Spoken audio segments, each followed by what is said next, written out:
Lamar Jackson sent a reminder to Josh Allen about who the MVP is in the Baltimore Ravens dismantling of the Buffalo Bills in Week 4. We talk about Lamar's domination, Derrick Henry doing his thing, and so much more coming up next here on Locked On Ravens.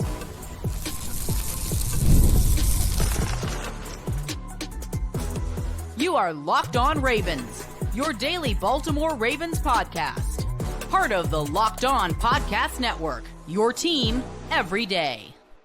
Welcome into another edition of Locked On Ravens, your daily Baltimore Ravens podcast. I'm your host, Kevin Oestreicher of Ravens Wire, here with you on the Locked On Podcast Network, your team every day. Thank you so much for being here today, making Locked On Ravens your first listen of the day and a part of your day in general. Free and available for you all podcasting platforms. That includes in video form on YouTube, where you can like and subscribe to the channel. Also in audio form, you can follow along, subscribe over there as well. It's the same show, both in audio form and in video form. We bring you 5 days a week of daily Ravens coverage, plus bonus episodes, instant game reactions like we had last night, and so much more. Today's episode of Locked On Ravens is brought to you by Gametime. Download the Gametime app, create an account, use code LOCKEDONNFL for $20 off your first purchase. I'm still fired up. Recording this in the early hours of Monday morning, and we have so much to talk about. The Ravens are back. They dismantled the Buffalo Bills by the final score of 35-10. Domination for 4 quarters. That's what everybody asked for. I know it got a little dicey at the beginning of the second half, but one of the worst play calls known to man was called by Buffalo, and the Ravens this time took advantage of it. So we're going to talk about Lamar Jackson, because there was a lot of Lamar Jackson disrespect over the course of last week, and I would hope, I'm not very confident, but I would hope that the energy around Lamar this week is, a lot more respectful compared to last week. We're going to talk about Lamar and his game, because I think people will look at the box score and the narratives are already coming out. Oh, Lamar did a good job handing off to Derrick Henry. We're going to talk about why, again, Lamar dominated in this game, and it's not because he turned the ball and handed it off. That is a ridiculous narrative. Then in the second part of the show, we will be talking about Derrick Henry and how he was able to get going, how the Bills just had no answer, and how it was almost kind of just not even an effort for Buffalo, where they didn't have the personnel to match up with Derrick Henry and the domination we saw. Now, the Ravens are utilizing him differently than the first couple of weeks. Then in the final part of the show, we'll talk about the defense, because obviously Baltimore's offense did their thing, but that defense with a heck of an effort overall. So planning to talk about this team again, moves to 2-2 on the season. So start off at 0-2. I know 2 losses that maybe could have been avoided, but now 2 wins, 1 against Dallas and 1 against Buffalo. So Lamar Jackson reminded everybody who the MVP was. He reminded Josh Allen who the MVP was. And this isn't a shot at Josh Allen. Again, like I said it over the course of last week, I think Josh Allen is a really good quarterback. But it was the conversation around Josh Allen and Lamar Jackson, where everybody wanted to give Josh his flowers, but Lamar got none. And we did comparisons and this, that, and the other. And Lamar went out there on Sunday Night Football in primetime under the lights and reminded everybody, including Josh Allen, why he is the MVP. And I mean, look, Buffalo came in as a dominant team. Josh Allen came in and he was beating teams up left and right. But to me, in my opinion, this was Buffalo's first true test, right? I mean, I think we can all be pretty honest about that. I don't think that's a hot take or anything. I mean, they beat the Cardinals, they beat the Dolphins, and they beat the Jaguars. I mean, the Ravens are much better than all 3 of those teams. And this is where I kind of say, when the Ravens play good teams, it's always, the Ravens are playing this great team. Well, it also has to be, despite the Ravens' record, the other team is playing a good team too in the Baltimore Ravens. And Lamar on the day, we'll do a quick quarterback comparison here. I made this new graphic template. Very excited about it. Lamar Jackson, 13 for 18 through the air, so 72.2 completion percentage, 156 yards and 2 passing touchdowns. Josh Allen, 16 for 29. That's a 55.2 completion percentage, 180 passing yards, and 0 touchdowns. So, again, it's not like either of these 2 quarterbacks were popping off on the box score, but one had significantly more impact than the other, significantly more, and that is Lamar Jackson. And part of the reason for that is because of everything we've been talking about forever with Lamar Jackson. And again, this doesn't tell the whole story either with Lamar and Josh Allen, because on top of the passing, Lamar Jackson had 6 carries for 54 yards and a touchdown, which again, that's 9 yards per carry. Josh Allen, who is usually a big threat with his legs, only 5 for 21. That's 4.2. So when you talk about this team, when you talk about Lamar Jackson, it's about the eye test. This Ravens team is never going to make Lamar Jackson go out there and throw 45 times and try to rely on him to throw for 400 yards a game. That's not their MO. They're a run-first team that works the passing game off of that. And they're an unconventional team. Again, when Lamar was drafted, the Ravens moved in one direction and the rest of the league was moving in the other direction. But they trusted in Lamar and they trusted in what they believed in. And so 156 passing yards, again, is not this huge number.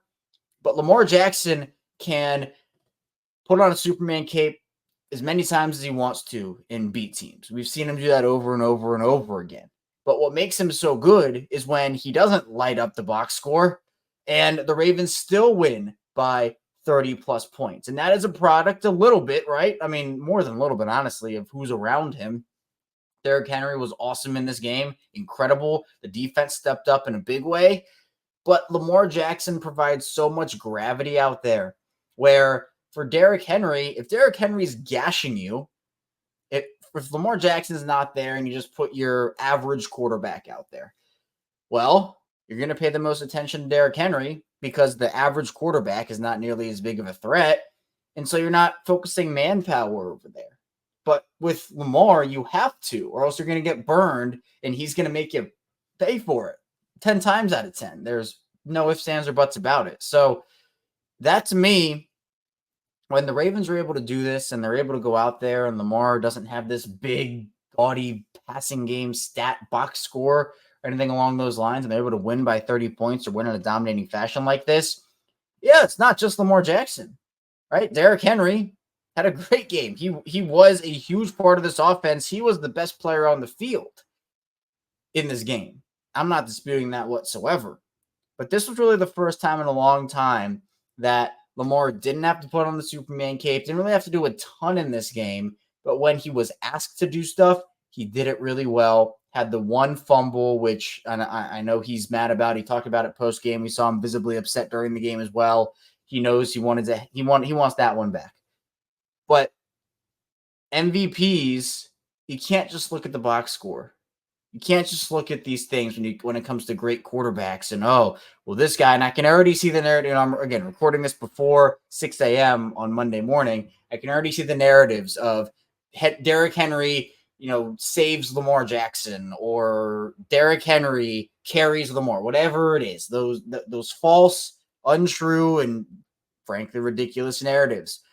While Derrick Henry had the box score, and while Derrick Henry was the best player on the field on Sunday night, sit here and say, Lamar Jackson, all he did was hand the ball off to Derrick Henry. Nice handoffs. It's out of touch. And it's honestly pretty laughable because of the fact that he was still making good throws. He was finding open guys. He was working play action. He was picking up yards when needed. He had one mistake. And even with that, Baltimore still able to win big. That didn't deter them. He kept his foot on the gas. He did what he said he wanted to do, and the Ravens certainly did that. But this, again, it's not a shot at Josh Allen at all. But Lamar reminded the world who the MVP is. And in a way, this team could be 4-0. They're not. They are what the record says they are. But I was impressed with Lamar on Sunday night for multiple reasons. One being he was making the play when he needed to. Two being he wasn't trying to do too much all the time. Again, one play he was, and it bit him. But other than that, I thought he was fine. 3, some awesome throws, some awesome runs.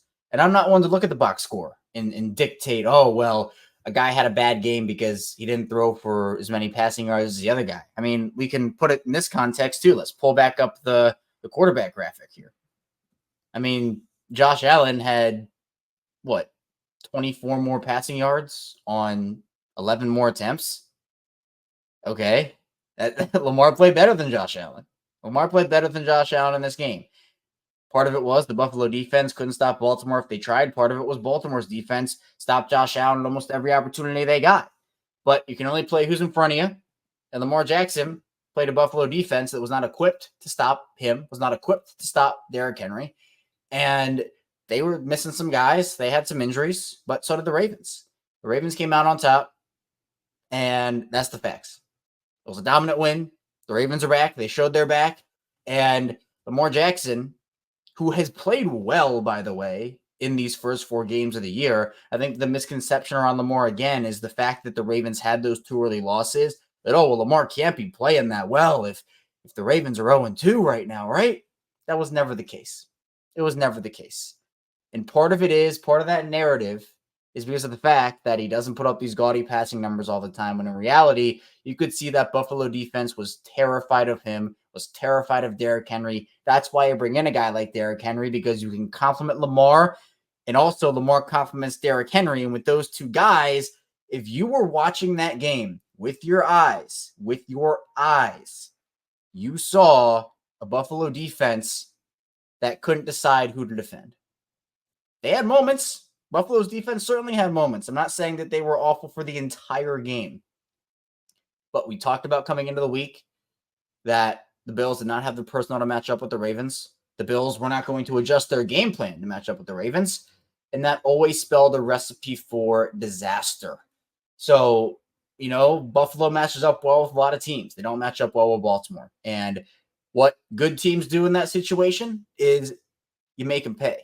And the Ravens made him pay. Lamar made him pay. Derrick Henry made him pay. Everybody made him pay. And so I was impressed with what the Ravens did in week 4. But for Lamar Jackson, I'm riding with Lamar here in saying that, he was not perfect. He played a very good game. And everybody's talking about MVP. Well, the MVP showed the apparent front runner for MVP what the MVP actually looks like. So coming up in the second part of the show, I'll be talking about how the Ravens started to use Derrick Henry correctly over these past couple of weeks, and also Lamar Jackson continuing to silence his haters. So be sure to stay tuned. A lot to get to here on Locked On Ravens.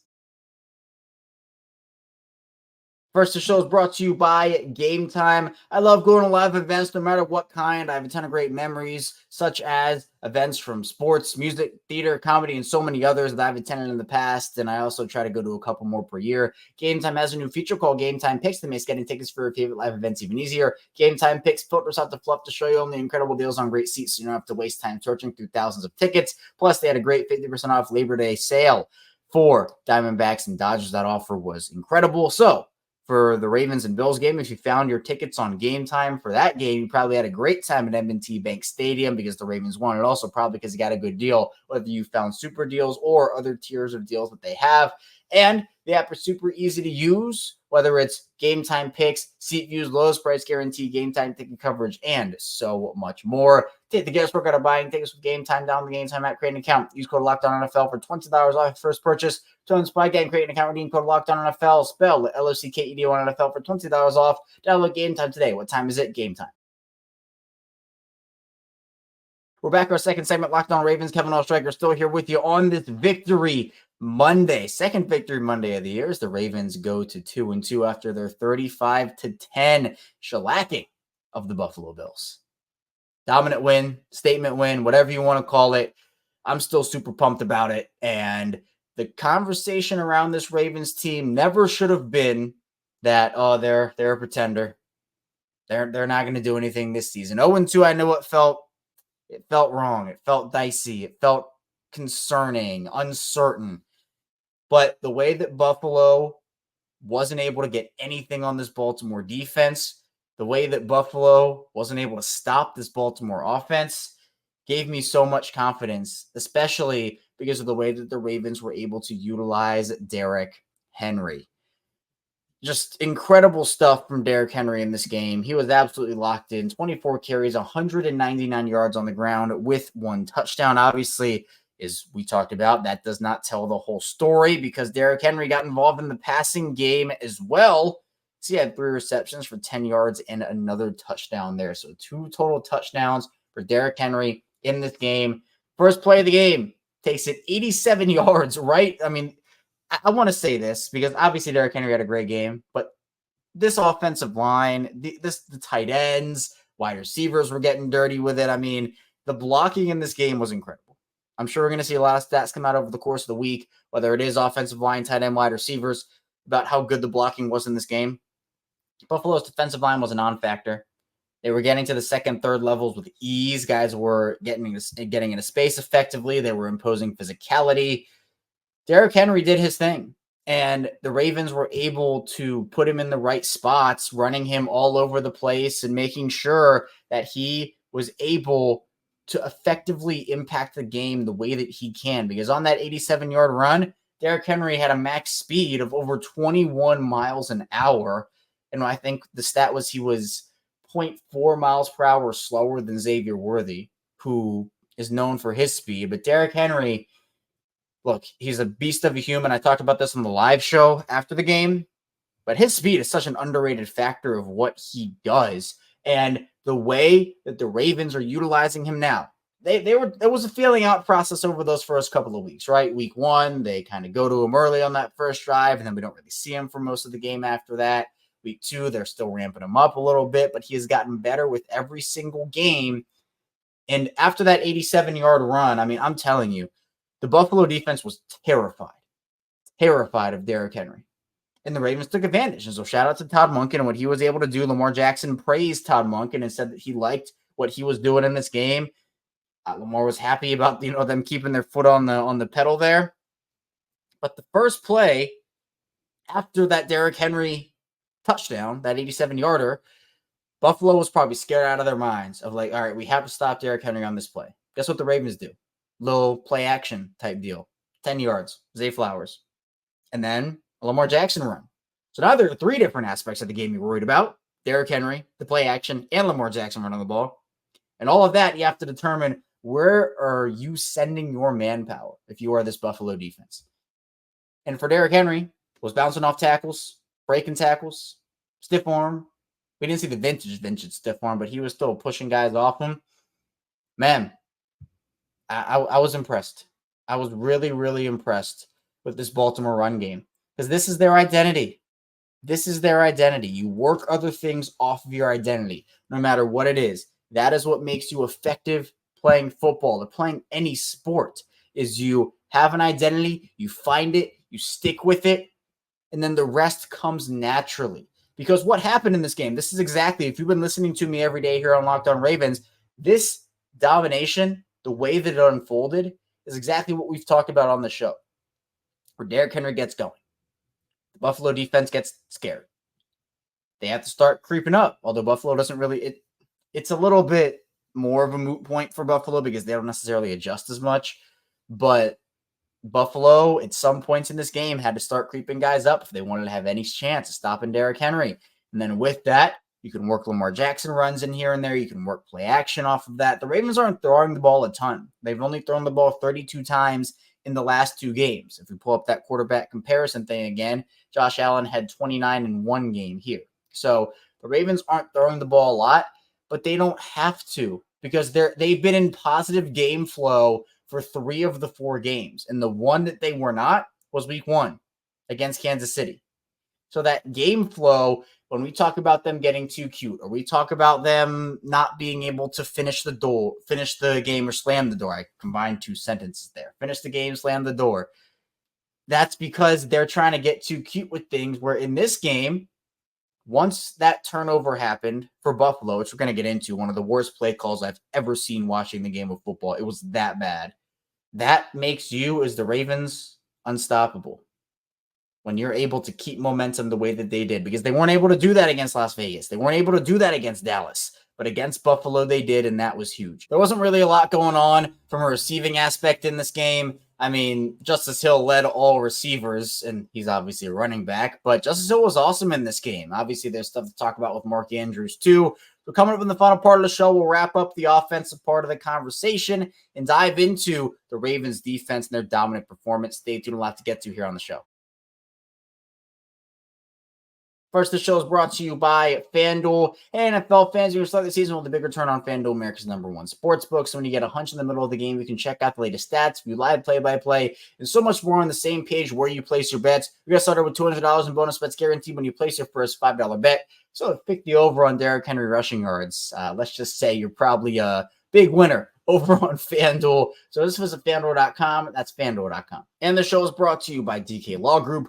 When you need a law firm, do you want the legal runaround, or would you rather have a no-nonsense approach where you get the latter with DK Law Group? DK Law Group is a Maryland-based law firm who is redefining the legal process with their modern approach. DK Law Group specializes in real estate law, estate planning, business law, and family law. They're tech-savvy, they treat clients like family, and they focus on keeping legal solutions simple. DK Law Group is a woman-led firm with Diana Khan at the helm. Diana has been called an unparalleled legal expert by some. One of the things you'll quickly notice with DK Law Group is their transparent pricing. They believe in clarity and cost and no one left in limbo. DK Law Group knows that speed is key. By leveraging technology, DK Law Group streamlines the process to serve you better and faster. Contact DK Law Group today at dklawmd.com. Locked On listeners and call today to schedule a free 30-minute consultation when you mention the tagline, Empowering Legacies.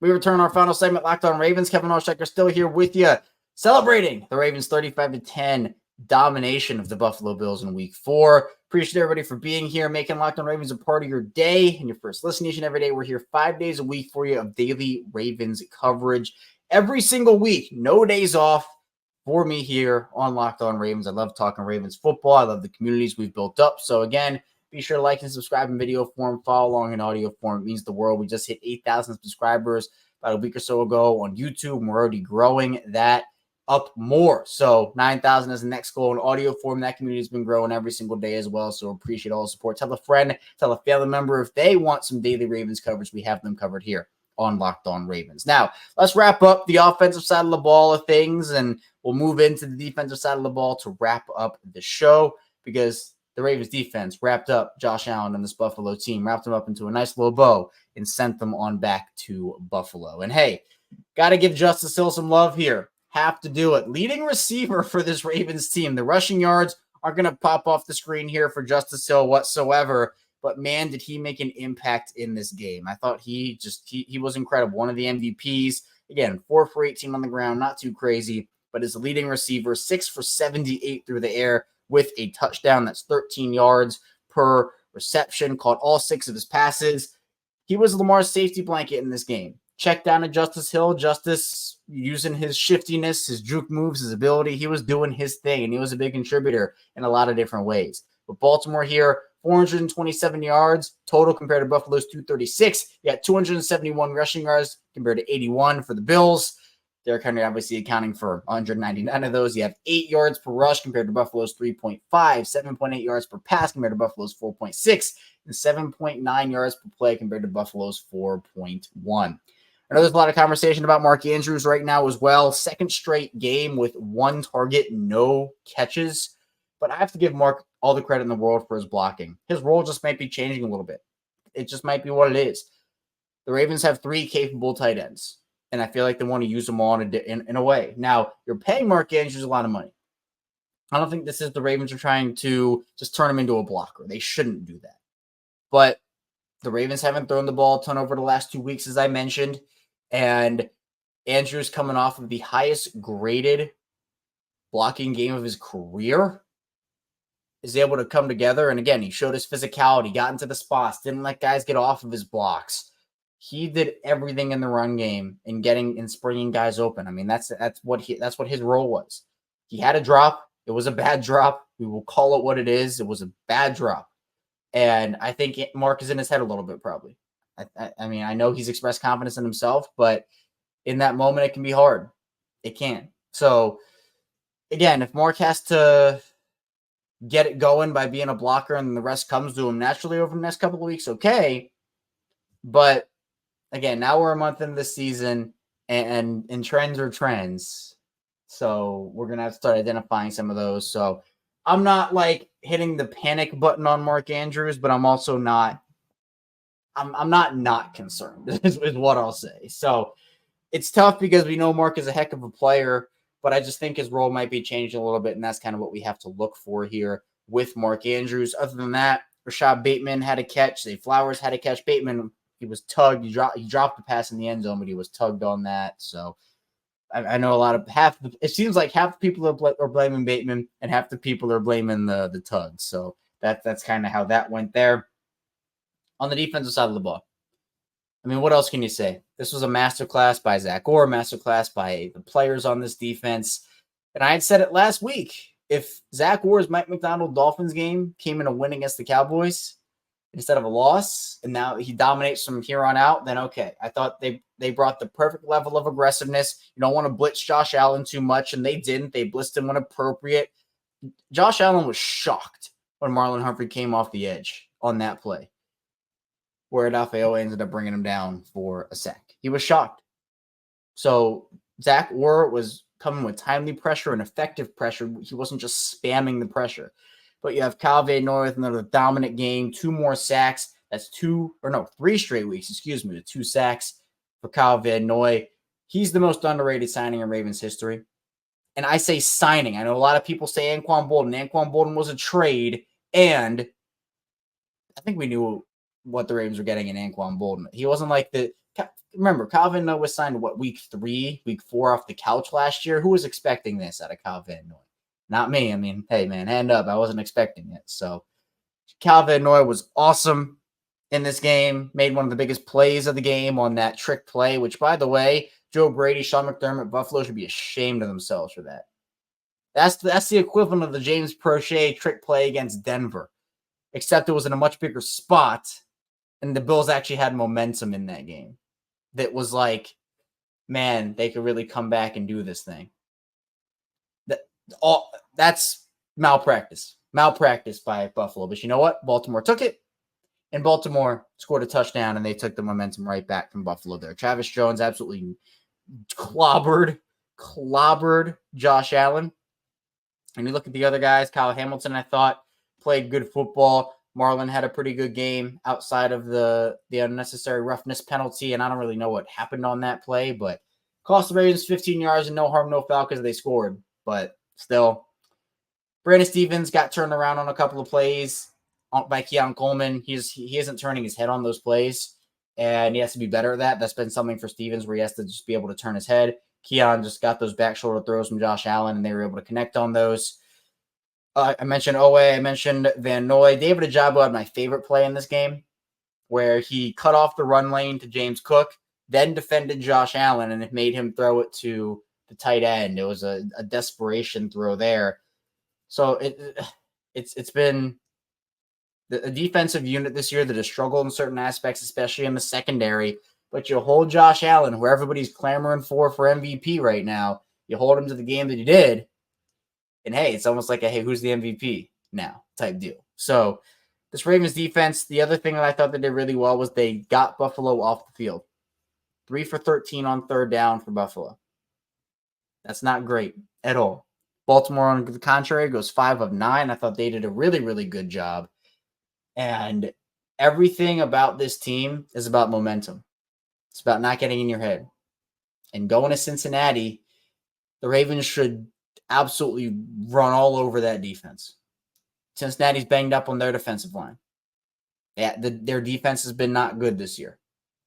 Baltimore should continue that momentum, but to get it against Buffalo in this fashion was a statement to the rest of the league that, hey, they're not going anywhere. And by the way, they have a lot of mojo with some of these new acquisitions, namely Mr. Derrick Henry. So just to round this thing out quickly here, we'll go over the AFC North standings. Steelers at number 1. They lost to the Indianapolis Colts. Joe Flacco, Raven always in our hearts. Ravens at 2-2 in number 2. And then you got 2 teams in third. The Browns at 1-3, who lost to the Raiders, and the Bengals at 1-3, who won against the Carolina Panthers. And I'll leave everybody with this. I'll leave you with this. I thought the Ravens played a great game today. But Kyle Hamilton was asked about what it says about the team, and he said, quote, "I think it says a lot, but at the same time, we didn't win a Super Bowl today." I think this is the absolute right mindset to have. Baltimore dominated. Baltimore established themselves. Baltimore proved a lot in this game on Sunday Night Football. But guess what? Super Bowl's not won in week 4. They have to continue to keep going, continue to stack, continue to build positive habits. And I think we have not seen the best of this Ravens team by a long shot. And if they can continue to stack, that is a scary proposition for Baltimore's opponents moving forward. But that's all I have for you here today on Locked On Ravens. Thank you so much for tuning in today. Be sure to, again, like and subscribe, video form, audio form. Bring you 5 days a week plus more of daily Ravens coverage. So to the everydayers out there who listen every single day, thank you for tuning in. If you're new to the channel, hopefully you'll stay a while. Be sure to hit that like and subscribe button. Also follow along audio form as well. And if you're somewhere in the middle, thank you for tuning in again. Be sure to keep it locked on Ravens. We'll be back here tomorrow talking more Ravens football and talking more about the Ravens domination in week 4 against the Bills. So be sure to stay tuned. I'll see you right back here tomorrow on Locked On Ravens.